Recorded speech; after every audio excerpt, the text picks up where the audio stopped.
ఇక నుంచి నువ్వేది చేస్తే నేను అదే చేస్తా. నువ్వు మందు తాగుతావా, నేను కూడా తాగుతా.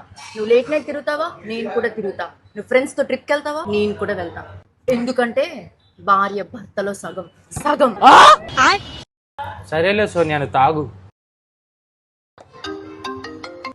Hello, hello, Sunny wife Sonia గారండి. సోనియా హస్బెండ్ సన్నీ. ఏంటో చెప్పండి. మీ ఆయన హోమ్ లోన్ సగం కట్టాడండి, మిగతా సగం మీరు కడతారని చెప్పారు. ఎక్కడున్నారు మీరు? ఏం మాట్లాడుతున్నావురా? నరాలు కట్ అయిపోయింది. సన్నీ, చెప్పు సోనియా, సన్నీ, చెప్పు. మన ఇద్దరం మేడ్ ఫర్ ఈచ్ అదర్ కదా. కాదు, mad for each other. Mad for each other show Jio Hotstar లో వస్తుంది కదా. మొగుడు పిల్లల మధ్య గొడవలు, ఆప్యాయతలు, ప్రేమలు, అనుబంధాలు. అబ్బా, చాలా థ్రిల్లింగ్ ఉండబోతుంది కదా. ఇట్స్ స్ట్రీమింగ్ నౌ కదా. డైవర్ట్ చేసిన చాలే గాని హోమ్ లోన్ కట్టు ముందు.